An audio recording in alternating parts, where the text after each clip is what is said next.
जय श्री राम सभी भक्तों को, जय माता की। फिर एक नई वीडियो के साथ हाजिर हो गए हैं। और आज की जो हमारी वीडियो है, इसमें आप बताइए, कभी कभी हम इतने दुखी हो जाते हैं, दिन रात दुखी रहते हैं। किसी एक भगत का, एक महिला का हमारे पास जो है कॉल आता है, कहती है कि बहुत ज्यादा मैं दुखी रहती हूँ। तो इस विषय पे आप वीडियो बनाइए कि भाई हम ऐसा क्या करें जिससे जो है हमारे दुखों का निवारण हो सके। तो आज की वीडियो इसी विषय पे होने वाली है। हमारे साथ अंत तक बने रहिए, तभी आपको सारी वीडियो समझ में आएगी। अगर वीडियो अच्छी लगती है तो लाइक करें, शेयर करें, कमेंट करें। चैनल पे नए हैं तो चैनल को जरूर सब्सक्राइब करें। और जो है गुरुजी को फेसबुक और इंस्टाग्राम पर भी फॉलो कर लीजिए।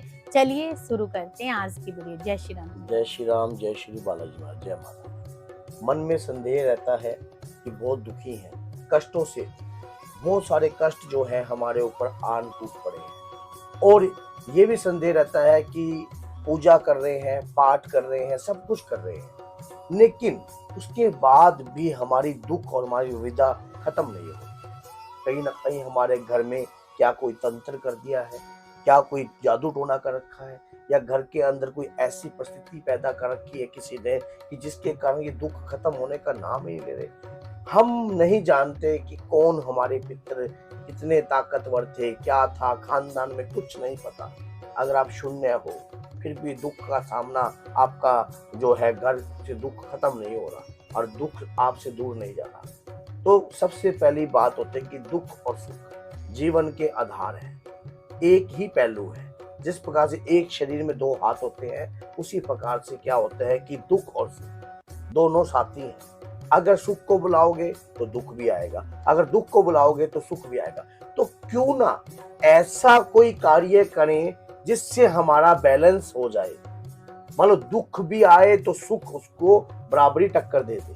ऐसा कोई बैलेंस वाला कार्य मैं आज आपको बताता हूँ। ऐसी शक्ति बताता हूँ, ऐसी एक कृपा बताता हूँ जो कलयुग में जागृत है। और अगर उस देव की कृपा आपके घर में होती है तो वो आपके दुख और सुख दोनों को बैलेंस कर सकते हैं, क्योंकि उनके पास अष्ट सिद्धियां भी हैं, नव निधियां भी हैं। मेरे बोलने से पहले आप समझ गए होंगे। तो इसी प्रकार से क्या है कि मैं आज आपको एक दिव्य पाठ बताता हूँ। अगर ये पाठ आपके घर में, अपने आपके जीवन काल में आप नित्य इस पाठ का सेवन करते हो, या लगातार आप इस पाठ का पूर्ण रूप से इस पाठ को बाँचते हो घर के अंदर, तो हनुमान जी की कृपा आपके घर में आती जाती है। वो पाठ ऐसा क्या है? सबसे पहले तो रामायण का पाठ है। जिस घर रामायण का पाठ होता है वहां हनुमान जी की कृपा आती है।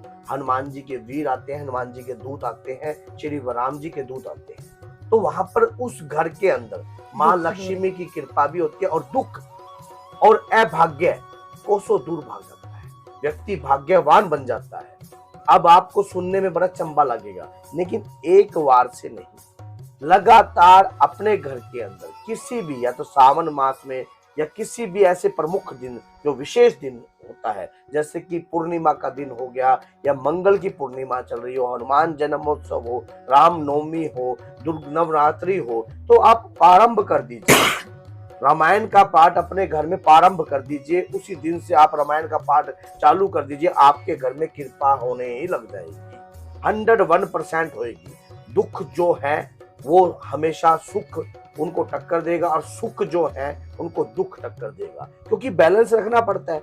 अब एक हाथ लंबा एक हाथ छोटा तो होता नहीं है शरीर के अंदर, बैलेंस भगवान ने जमा बिल्कुल बराबर बनाया है। उसी प्रकार से हम हनुमान जी महाराज का ध्यान करेंगे, घर में इस पूजा को स्टार्ट करेंगे। हनुमान जी हमारे सभी दुखों को अपने आप ही बैलेंस करेंगे, ये सच्चाई है। माना जाता है कि जब गोस्वामी तुलसीदास जी रामायण का पाठ करते थे तो हनुमान जी बड़ी मस्ती से मगन होकर रामायण का पाठ सुनते थे, और उस मगन में वो इतने हो जाते थे कि उनको यह नहीं लगता था कि कलयुग में मुझे अपना जो अस्तित्व है वो छुपा कर रखना है। मानो वो इतने प्रेम में हो जाते थे कि रामायण सुनने के सबसे पहले आना और सबसे एंड में जाना, सबसे एंड में, और प्रभु का जो प्रसाद था उस प्रसाद को ग्रहण करके जाते थे। तो इसी प्रकार से जब आपके घर में, जब गोस्वामी तुलसीदास जी के ऊपर कृपा हो सकती है, तो क्या आपके घर में नहीं हो सकती? फिर दूसरा पाठ जो है वो है सुंदरकांड का। माना जाता है कि प्रभु श्री राम के काज सवारे थे, तो सुंदर कांड का जो पूरा जो वार्तांत है वो आपको पता है कि माता सीता से जो भेंट हुई थी, जो हनुमान जी महाराज को सुनने में इतना आनंदित होते हैं, वो इतने खुश होते हैं जब उस पाठ का सेवन वो स्वयं, आप एक बात हो, जब आप पाठ कर रहे हो उस प्रकार का पाठ जब आप खुले तौर पर कर रहे हो और हनुमान जी का ध्यान करके कर रहे हो, प्रभु श्री राम का ध्यान करके कर रहे हो, तो हनुमान जी वहां पर आते हैं, जब उस पाठ को सुनते हैं तो उनका मन नहीं करेगा आपके घर से जाने का, अगर आप उसी लय में उस पाठ को सुनाओगे। सबसे बड़ी लय क्या होती है? कोई भी भक्ति, कोई भी पूजा कभी दिमाग से नहीं होती है, इस बात को आज सोच लेना। अगर आपने भक्ति के अंदर दिमाग का प्रयोग किया तो भक्ति वहीं से व्यर्थ हो जाएगी। भक्ति के अंदर आप दिमाग का प्रयोग नहीं कर सकते। आपने भक्ति जो होती है वो पागलपन से होती है, अपने इष्ट के प्रति, अपने इष्ट को प्राप्त करने के प्रति। और जो घर की दरिद्रता है, जो दुख और आपके घर में आ रहे हैं, जो सुख है, उनको अपने आप आपको करने का कोई जरूरत ही नहीं पड़ेगी। स्वयं हनुमान जी आपका परिवार संभालेंगे, ये बात आज लिखवा लो। अगर एक बार आप सच्चे मन से उस इष्ट देव की आराधना अपने घर में करने लग जाओगे, अगर उन्हें सुंदरकांड का पाठ आप डेली सुनाने लग जाओगे, आदत डाल दो ऐसी कि प्रभु को आना ही पड़ेगा, ऐसी आदत डाल दीजिए अपने घर के अंदर, रामायण के पाठ की या सुंदरकांड के पाठ जी। अगर आपने ऐसी आदत डाल दी तो बाबा आकर आपका पाठ जरूर सुनेंगे और सुनेंगे। अगर आपने ऐसी लहर लगा दी, सिया राम जय जय राम, अपने मगन में पाठ में आप खड़ताल ले लीजिए, और जब खड़ताल लेकर आपने ये लगा लो 10 मिनट पहले खड़ताल में सिया राम जय जय राम, इस प्रकार से मानो एकदम ऐसे पिरो जाना है जैसे सुई में आप एकदम धागे में मोती पिरो रहे हो, आपको कुछ शुद्ध ना रहे, ऐसी भक्ति। जिस दिन बाबा देख लेते हैं ना कि जब भक्ति, क्योंकि बाबा अगर प्रभु श्री राम के ध्यान में भी बैठे होंगे या सिमरन करेंगे, ये बात तो सच्चाई है भक्तों कि कलयुग में जागृत देवता है हनुमान जी, और कलयुग के अवतारी देवता है, कलयुग के प्रधान रूप के देवता है। और जिस घर राम नाम का सिमरन होता है, ये वरदान भी है उनको, क्योंकि जहां राम का नाम होगा वहां मेरे प्रभु का अपने आप ही काम होगा। चाहे कोई दैत्य भी अगर प्रभु श्री राम का नाम लेंगे तो वहां भी हनुमान जी आएंगे, क्योंकि हनुमान जी को हृदय की आवाज ही बुला सकती है, दिमाग की नहीं। अगर आप हृदय से, और दुख और जो सुख, ये तो भूल ही जाओगे आप कि दुख और सुख है क्या। अब किसी व्यक्ति ने अनाज बोया नहीं और वो फसल की उम्मीद रखता है कि मेरे भी फसल कटकर आ जाए। अब आप सोचो, किसी ने कुछ कर्म के लिए कुछ ऐसा बोया ही नहीं है, तो दुख और सुख तो आपको अगर छेद रहे हैं तो इसमें कोई बुराई नहीं है, क्योंकि वो तो एक शरीर के पहलू है, दोनों हाथ है, तो इसमें अलग कहां हो गया। अगर आप दुख को बुला रहे तो सुख आएगा, सुख को बुलाओगे तो दुख आएगा, शरीर से तो जुड़ाव है। अगर भक्ति रस को बुलाओगे, भक्ति रस को जगाओगे, ऐसा अगर हम बीमार हो जाते हैं, सपोज करो अगर हमारा शरीर बीमार हो जाता है तो हम डॉक्टर के पास जाते हैं, एंटीबायोटिक लेते हैं, डॉक्टर हमें गैस की दवाई भी देता है बीच में ताकि कोई गोली रिएक्शन ना करे। इसी प्रकार से आप सोचो, हम जब हमें अपने इष्ट देव को बुलाना है और हमारे हृदय की वाक्य में हकीकत है क्या, क्योंकि हमारे शरीर में आत्मा परमात्मा का सूक्ष्म रूप है, ये बात सच्चाई है। हमारे शरीर के अंदर परमात्मा का सूक्ष्म रूप वास करता है कि नहीं करता, तो उस सूक्ष्म रूप को भी तो परमात्मा से मिलाना पड़ता है, तभी तो वो चार्ज होएगा। जब वो सूक्ष्म रूप परमात्मा से मिलने लग जाएगा तो आपका शरीर, आपका दुख और सुख छूमंतर हो जाएगा, 1 मिनट में दुख आपका दूर भाग जाएगा। क्यों? क्योंकि आपका आत्मा राम अगर परमात्मा से मिल जाता है तो ये लगा लो आपके घर के अंदर अपने आप ही सुख की प्राप्ति हो जाती है। तो इसमें भटकने की कोई आवश्यकता नहीं है, मन छोटा करने की आवश्यकता नहीं है। आप ना तो किसी प्रकार से घबराइए ना डरिए, सिर्फ उस भक्ति को जगाइए। जिस दिन वो जाग गई और जिस दिन आपके सिर पे पागलपन चढ़ गया, यकीन मानिए ये ऐसी भक्ति होती है। जब ये भक्ति ना एक बहुत तगड़ा नशा है। नशा पता कैसे? अपने दिलदार का, अपने प्यार का। अपने इष्ट के प्रति समर्पण करने का, जिस दिन आप अपने इष्ट के प्रति जाग जाओगे, पहले नंबर तो जागते नहीं। अगर जाग जाता है ना जो व्यक्ति, वो हटता नहीं है। वो सूरदास की तरह अपनी आंखें फोड़ लेता है। वो क्या करता है, मीरा की तरह जहर के प्याले पी लेता है, प्रहलाद की तरह ऊपर से कूद जाता है। फिर स्वयं भगवान उनकी रक्षा करते हैं, किसी न किसी रूप में करते हैं, कहीं ना कहीं आके करते हैं, लेकिन वो भक्त को पता ही नहीं लगता। हाँ, फिर ऐसा भक्त ये भी बोल देता है, क्या कहीं कहता है कि क्या इसमें भी भगवान है, तो नरसिंह रूप लेकर वो प्रकट भी हो जाते हैं उस भक्त के सामने, अपने भक्त की रक्षा करने के लिए। तो घबराई ना, मन छोटा ना कीजिए, आप भक्ति कीजिए, भक्ति को बढ़ा दीजिए। अगर कई के बार ऐसा लगता है कि हम देखो, भक्ति के अंदर ना कोई ये देखा जाता कि हमें ध्यान लगाना है, ना ये देखा जाता कि मैंने मंत्र जाप करना है। भक्ति नाम की भक्ति, वैसे गोस्वामी तुलसीदास जी ने नहीं बोल रखी है बात कि कलयुग केवल नाम आधारा, सुमर सुमर नर उतरे पारा। अगर व्यक्ति नाम की भक्ति कर लेता है, राम की भक्ति कर लेता है, श्याम की भक्ति कर लेता है, राधा रानी की भक्ति कर लेता है, माँ दुर्गा की कर लेता है, हनुमान जी की कर लेता है, तो भव से पार हो जाएगा। आज नहीं होगा कल तो होगा। ये तो सच्चाई है, ये तो छुपा हुआ धन है। इस धन को हम आज आपको कोई व्यक्ति कह दे कि आपके खेत के अंदर यहाँ पर छुपा हुआ धन है, क्या आप जाकर उसके लिए प्रयास नहीं करते?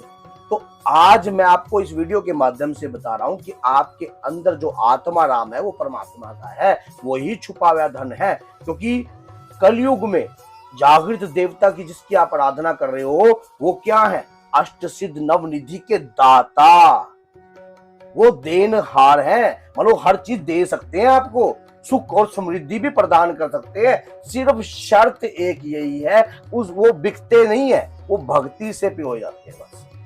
आप हनुमान जी को कैसे अपने अंडर में कर सकते हो? बताओ, कौन सा बल चाहिए? आप वीरों के वीर हैं, वीर शिरोमणि। और सबसे बड़ी बात तो अकेला ये तो मान लो आपके इष्ट एक तो वीर शिरोमणि भी है, और क्या है, और आप सोचो भक्ति उन जैसी संसार में कोई नहीं, क्या भक्त शिरोमणि भी वही है। तो ऐसे इष्ट की आराधना क्यों ना करें? करो, दिल से करो, जगाइए उस शक्ति को। देखिए कैसे चमत्कार नहीं होता। चमत्कार 100% होएगा और 100% आप तरोगे। लेकिन कई व्यक्तियों को ऐसा होता है कि उनको ज्यादा तत्ता खाने की आवश्यकता पड़ जाती है। जैसे कि अब भक्ति क्या करे, जेब में पैसा तो है नहीं। अरे किसने कहा जेब में पैसे की आवश्यकता है? बताइए, किसने कहा?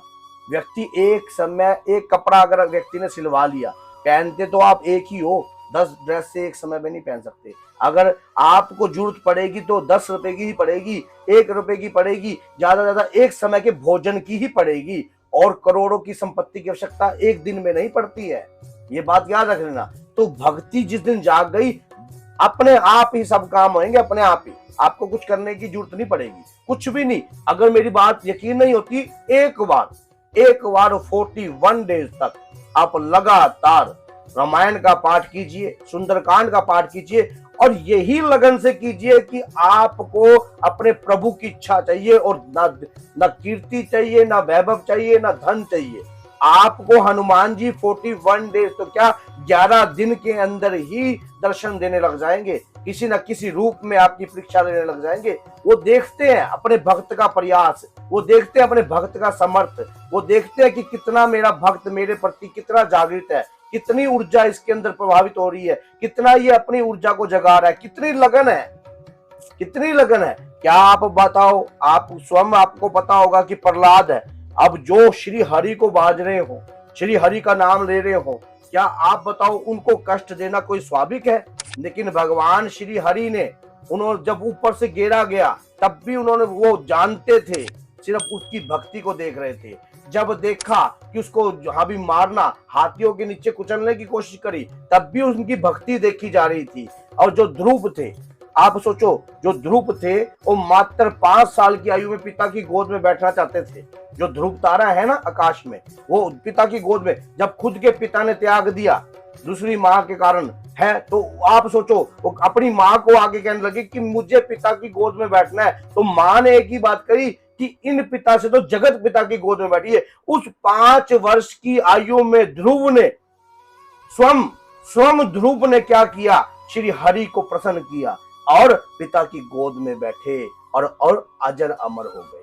तो ऐसी भक्ति कीजिए ना जिससे आपका नाम हो जाए, आपका काम हो जाए, आपको कुछ करने की जरूरत ना पड़े। मैं बताऊं कैसे, जब वो चल पड़े रात्रि को उन्होंने पूछा कि पिता कहाँ रहते हैं, कहते वो तो कण कण में रहते हैं, कहते जंगल में भी रहते हैं, हर जगह रहते हैं। तो ध्रुव मान लो रात्रि को ही उठकर जंगल में चल पड़े और हरि विष्णु का ध्यान करने लग गए है, श्री हरि। जब देखा वहां पर जंगली हिंसक पशु आ गए तो माँ दुर्गा ने स्वयं उनकी रक्षा कर, माँ दुर्गा स्वयं उनकी रक्षा कर रही है। देखो माँ को तो चिंता होती है, जब बच्चे की रक्षा माँ दुर्गा ने स्वयं करी तो वहां पर श्री हरि को प्रसन्न होकर आना ही पड़ा और अजर अमरता का वरदान दिया और अपनी गोदी में उठाया। ऐसी भाग्यशाली बनने के लिए कुछ किया जाता है, ऐसे नहीं बिन मांगे मोती मिले, मांगत मिले ना हीर। परमात्मा चाहे तो सब कुछ दे सकता है, मन चाही होती नहीं, प्रभु चाहे तत्काल।